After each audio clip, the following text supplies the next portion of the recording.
Hello and welcome to Journeys and Journals. I'm Bernie Martin Beck, and I get to travel right here from my armchair to yours and meet the most fascinating people. We're going way back in California.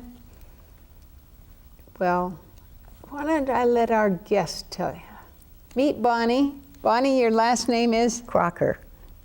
The Crockers, from where?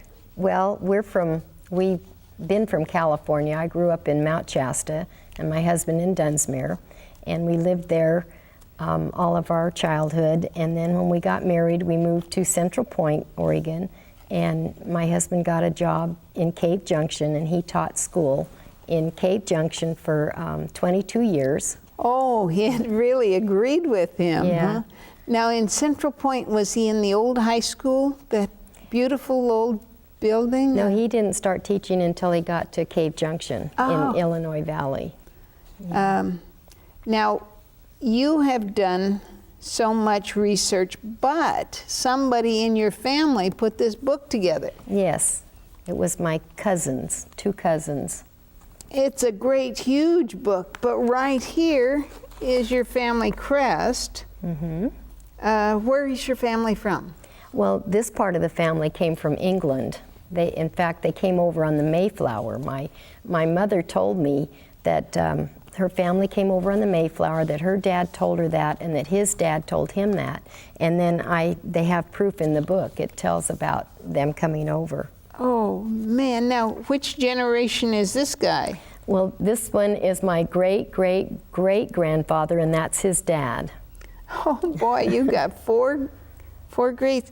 Now, this isn't your grandma, though. No, because he had 3 wives, and his first wife was my grandmother. The one that had the children died early. Yeah. That's pretty typical. Yeah. What you've done for us today, is this part of the... Yes, this is... there the guys are. This is Laura Eddy, and she's my great-great-aunt, I think. Now, where did these people settle? Well, they settled in the Shasta Valley. Oh. And south of Wairika. Well, now, my guest today, we ought to show you the rest of the family, because this is when? That was in 1959. And the wedding took place where? In Mount Shasta, California. And in 1959, Doug and I were married in Grants Pass. Oh. Now, what's this? That's a picture that I was a grand page for Eastern Star, and that was our page outfits. He was my page escort. Oh, how... And my husband. The same giant guy who didn't quite get in the picture here is... Yeah. I know him. I know both of you because you do some exercise down where I do. It's wonderful. Right. But before we run out of time, I want to let you read your story that you've written about your family. Fascinating. They branched out into parts of California that we know little about. Yeah.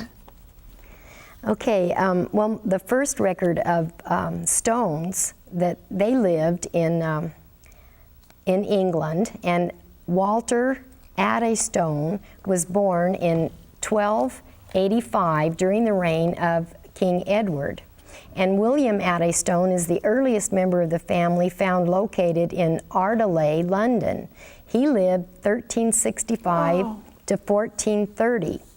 One party of Puritans left England in 1607 and settled in Jamestown, Virginia, and another band, who were called the Pilgrim Fathers, settled at Plymouth, Massachusetts in 1620. Oh. And in 1784, following the Revolutionary War, a Stone family group had settled in Salem, Washington County in northeastern New York State. They accepted the challenge of pioneering. This was also known as hunger for the land, which led to the Great Western Migration. My great-great-great-grandfather, that's the one that was in the picture, Elias Stone and Arilla Hawley married about 1824. Their first son was Norton Harvey Stone, and in the spring of 1840, Elias and Arilla and their family pulled up stakes and headed for the prairies in northern Illinois, traveling by Conestoga wagon, 650 miles from Buffalo to Chicago. The trip could have taken about 6 weeks. Wow. And I think that the two brothers got the traveling on the wagon train in their blood, because they went many times across the United States. Oh, that's a story. Yeah. 10 years later, in the spring of 1850, Norton Stone, then 24, left the family farm with brother Willard Stone, 23, cousin Edward R. Stone, 23, and friend Solomon Gage, headed toward California. Each probably paid $50 for the privilege of herding cattle across prairies, deserts, and mountains with the California-bound wagon train. Wagon trains covered about 15 miles a day and cross-country trek. The cross-country trek could take 6 months and was fraught with dangers. The immigrants headed west to the Mississippi and the Mormon or Oregon-California trails across present-day Iowa, Nebraska, Wyoming, Idaho, Utah, Nevada, then up the eastern Sierra Nevada slope. By then, it was late summer, September.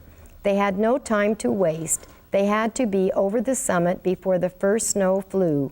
In 1846, the tragic Donner Party, with weak leadership, had taken a shortcut and were trapped in the early snowstorms, and we know what happened to them. Mm-hmm. The newly arrived miners joined in the feverish mother lode mining activities they found on the American River. Willard mined for a year after his 1850 arrival. Evidently, he made and saved money. In the fall of 1851, he boarded a steamboat in Sacramento for San Francisco and paid $450 to book passage to the New York City via the Isthmus of Panama. Now, there's no canal. How No, did they? there were, yeah, that's coming up. Oh, Well, it'll tell you later on. Shall I continue? Okay. Okay. Please. In April of 1851, Elias Stone, his new wife, 4 younger children, and worldly goods were heading west by wagon train. The gold discoveries at Thompson's Dry Diggings happened a month earlier. The Illinois Stones headed west for Thompson's Dry Diggings in the Shasta Valley. Now, why did Willard take a trip back east in the fall of 1851? Lurie Eddie Stone's version holds that Willard, then 24, made his 1851 return trip to Iowa to ask her to wed. When she declined, she was then 16, Willard led a wagon train to California. In 1850, the brothers Norton, Willard Stone, plus cousin Edward R. Stone and friend Solomon Gage arrived in California and for a time engaged in placer gold mining. The rest of the family, Elias, his new wife, and children arrived in 1852 in Shasta Butte City, which is now Wairika. Shasta Butte. Yeah. In 1852, Elias and sons took up squatters' rights on an 80-acre ranch in the Shasta Valley, 4.5 miles south of Gazelle. Here, some 500 fruit trees, probably apple or pear, were planted. But the next year, an invasion of Mormon crickets swarmed over the land, killing the trees. Uh-oh. December 13, 1853, Elias Stone filed a land claim for 160 acres in the Shasta Valley. On February the 18th, 1854, son Lloyd filed for the adjoining 160 acres for farming and grazing purposes. Elias Stone's youngest son, William, filed a claim for 160 acres in Wagon Valley on November 20th, 1855. This land claim was for farming and grazing and located south of present-day Weed. Wagon Valley gained its name where southbound immigrants left their wagons and switched to pack animals due to lack of a wagon road south through the Sacramento River Canyon. Wagon Valley is now called Kaiser Meadows. And I didn't know this, but my dad had taken me fishing in Kaiser Meadows, me and my brother, many times, and he used to tell us that there were wagons all over that place, and that if we went looking, we'd probably find a wheel or maybe a tongue from a trailer sticking up out of the dirt. But we never did. And the reason was?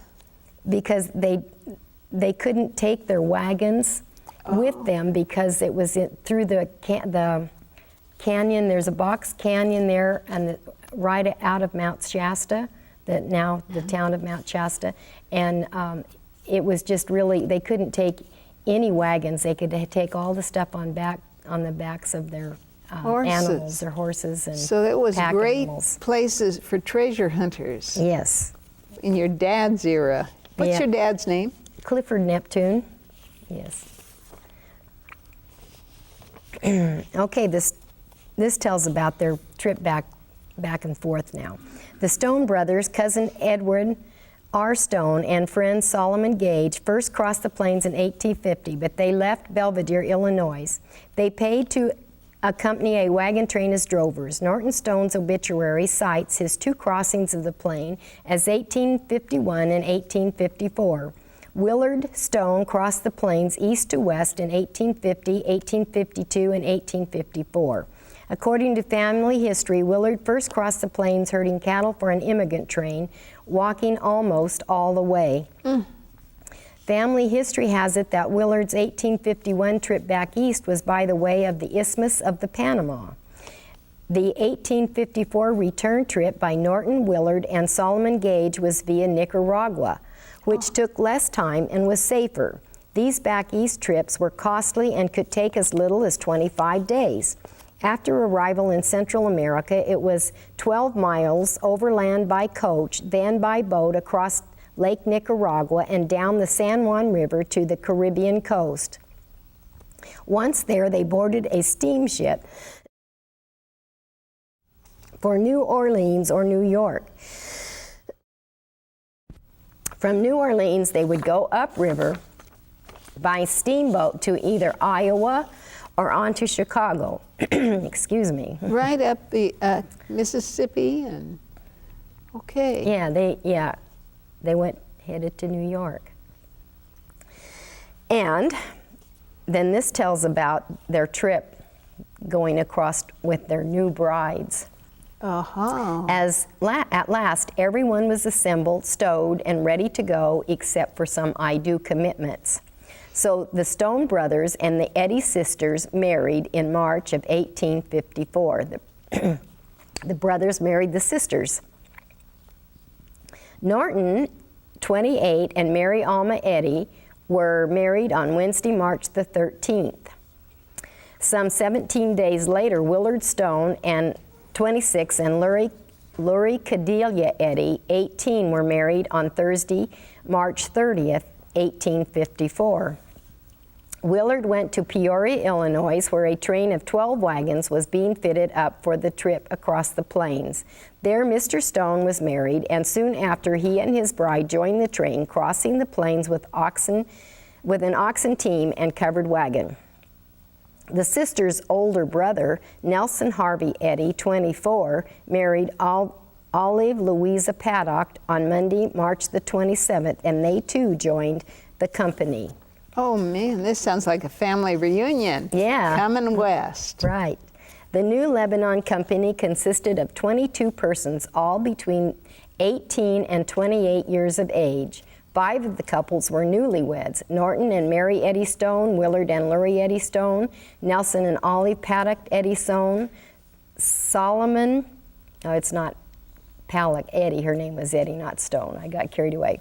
Solomon and Susan Hoagboom Gage, Philip and Phoebe Hoagboom Terwilliger. Willard Stone was elected captain of the New Lebanon Company and named Solomon Gage as his deputy. The company would start early April when the cry, "The grass is up," signaled the start of the immigrant season. The company was formed in 2 sections to ensure adequate prairie grasses for the livestock at early starting dates. The New Lebanon Company's first section of 10 to 12 wagons rolled out on Wednesday, April the 5th, 1854, with Solomon Gage's wagon in the lead. The next morning, April 6th, the second section of 10 to 12 wagons left. It consisted of Willard and Lurie Stone, Norton and Mary Stone, Nelson and Olive Eddy, the Keene family, and the unmarried men. With their goodbyes said, they crossed the Raccoon Creek and started their 2,200-mile adventure singing, "Susanna, oh don't you cry for me, I'm bound for California, the gold dust for to see." Oh, and they got to California. They got to California. And you're proof of it. Right. Yeah, and this is kind of interesting here. The year before he left for the trip west, Willard, in 1853, joined the International Order of Oddfellows, Wairika Lodge. And there are 2 copies of social invitations, and one was a fancy printed invitation to a Christmas select ball to be held at the Lafayette House on Monday evening, December the 15th, 1854. This was 3 months after the end of the trek, and it is possible that Mary Alma Stone and Lori Cordelia Eddy Stone, both pregnant with their first children, attended this gala event. It would have been an opportunity to meet their Siskiyou County neighbors. Oh my goodness. Yeah. Can you imagine? You hopefully traveled with some maternity clothes, but I don't know how that was. Oh, it was tough crossing the country. What else do you have? Well, in 1854, Willard Stone took up a claim on the land now known as the Dietz land, according to the 1981 issue of the Siskiyou Pioneer. And I'm going to put in a little note that I wrote here that my great uncle, Nelson Harvey Eddy, which was the sisters, the Eddy sisters' brother, and he owned the land on part of Mount Eddy, which I'm not sure what they called it then. But anyway, they named Mount Eddy after him, and it's on the west side of Mount Shasta City. And I-5. Huh? Yeah. And the Stones, they built all or part of the stage road from Wairika to Soda Springs, considering their chances to complete the project on November 29, 1859, Willard Stone of Siskiyou County sold his 160-acre Wagon Valley Ranch to H. Dietz and C.J. Gillingswatts for $1,500. The deed was witnessed by Elias Stone. And my sister-in-law was a Dietz, and her aunt was passed away, and she willed the property, the same Dietz property, to my sister-in-law, and she lives there today. It's just a really small little part of the history here. You know, the acreage that they had, because all of it was sold off.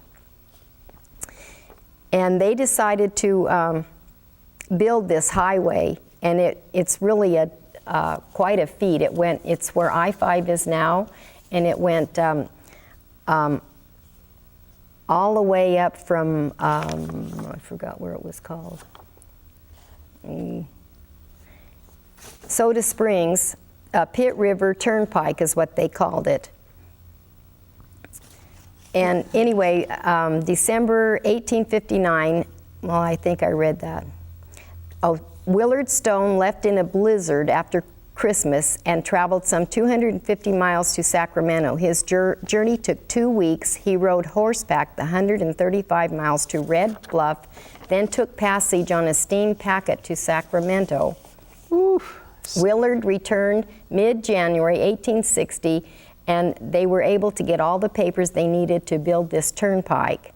And the company was incorporated as the Soda Springs Pitt River Turnpike Company, with officers Elias Stone, president, Willard Stone, treasurer, and Pembroke Murray, secretary. The incorporation papers were copied by hand into the records in both Siskiyou and Shasta counties. Family members were Elias's 5 sons, Norton, Willard, Marvin, Lloyd, William, plus nephew Edward Stone, and son-in-law Pembroke Murray. And there's a picture in here. Okay, we'll find it. Let's see, it would going. be. There's a picture in there of the turnpike and the plaque that they had for where they celebrated the Memorial. the memorial or road centennial. that they. Yeah, here it is, right there. Big party. Yeah. Yeah. And that's it. We can go see that. Yeah, it's Lakehead Rest Area. yeah. Now you've written so much here, and I don't want you to miss a thing. But our time's running out, so I'm going to let you keep going. Well, I think I finished. That's okay. yeah, Well, that's then the end of it. Now we're talking right in front of Mount Shasta.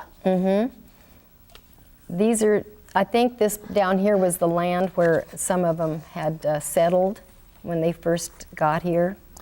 And over here is probably the wagon. The wagon that. They traveled in. Oof. Now you told me a fun story about another town in Northern California was where your family was. You're talking around Mount Lassen, aren't you? No, Mount Shasta. No. Mount Shasta. Yeah. Was it Etna? Or No, well, Etna's over in there, and some of them might have settled there, but my family settled in the Weed area. The Edgewood, I think is what you heard. There's a town called Edgewood. It's not really a town, it's just a little area. And they were real close to Edgewood.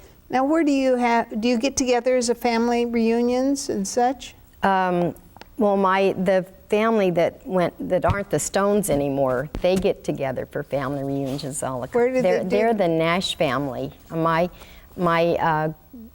great-grandfather married one of the Stone daughters, and then that's how it got down to And me. he is in Nash. Where do you have your reunions? We have them over on the McLeod area, and my grandfather, let's see, it was Norton Stone, moved to Aden, California, which is way over on, close to Alturas, over in that area. And that's where they met my family, the Nash family, I should say. Oh, and wedding bells rang again. Yes, right. Now this is the Stone Turnpike. Yeah, that's the road on the freeway that tells about it. And if you go down past Dunsmuir on your way south, you'll see that sign. Or there's, I'm not sure which direction that one is, but there's one going both directions. I'll tell you, folks, history's all written all over this family. So the reason they went back and forth, was it to get a bride? I or think so. They were interested in the girls back there, so they went back to see the girls to see if they were ready to come out. And So finally, the third trip, they decided they would come. And to go through the Panama Isthmus, you called it, because there was no canal. No canal. And that sounded like an awful lot of money. Now, we're not talking poor people at all. No, they got wealthy by gold mining and by buying and selling land. And yeah, they did very well. Because there's a picture in here of some well-groomed, well-dressed folk. This book is fantastic, and I challenge any of you watching to put your family history down in any form you can. Can we say the title of the book so that Please. I promised my cousin that I would. It's Chronicles of the Peripatetic Stone Family, written by Robert David Stone and Bernard Charles Stone. Okay, but this word, I don't know it. Peripatetic. It means roving. Well, that's right in here. Yeah, it's got roving, migrating, nomadic, roaming, walking, rambling. It just carries on. That means that all of that. And so these folks had really wandered a long way across the Atlantic. You're Yes. really pioneers. Are you a daughter of the American Revolution, or? No, I'm not. Well, our daughter could have been a DAR. Well, she died at 5, so that didn't happen. But, fascinating bits of history, because they have to have everything down in black and white, very much like your book here. And we did get, you got permission to show Yes, this. I got permission. I've got a letter in writing. It said that I could do that. In fact, he wanted me to do it. Well, this is great news. This is, I always thought Mount Shasta area was more beautiful than most of the world. It's, and that canyon, we go to California, it's a tough drive Right. in those early days of 2-lane roads. Yeah, that was quite a feat, them building that road coming up there. You have one quick story to tell us. You and Cave Junction, you and Northern California, I just am so glad you found your way here and that I got to meet you. This is wonderful. Thank you. Chronicles of the Stone family. You, again, the other family names in your family are Nash. Nash, just like the car. Yeah, right. Oh, and that's history too. And of course, my name's Crocker because I married my husband. Yes. So we're talking mom's maiden name, grandma's maiden name. Thank you so much for you're coming. welcome. Bonnie, just glad that we're out exercising, and that's how we met. Yeah. I find my guests in the most unusual places. And I'm thrilled for everyone who will share their family story. You've done more work than most people. You know a lot more about your family, because us Irish people, we don't have this treasure of heritage you've shared with us today. Thank you so much, Bonnie. You're welcome. Thank you. Thank you. It was a pleasure. You will get a tape of your interview, because Good. this is history. All right. I'm Bernie Martin Beck, saying thank you so very much for tuning in. And let's talk history again. And our Better Life TV Journeys and Journals will be changing. It's to 3 a.m. on Wednesdays. Tuesdays, it'll still be 8:30, and it'll be at 12:30 noon on Thursdays. Thanks for tuning in.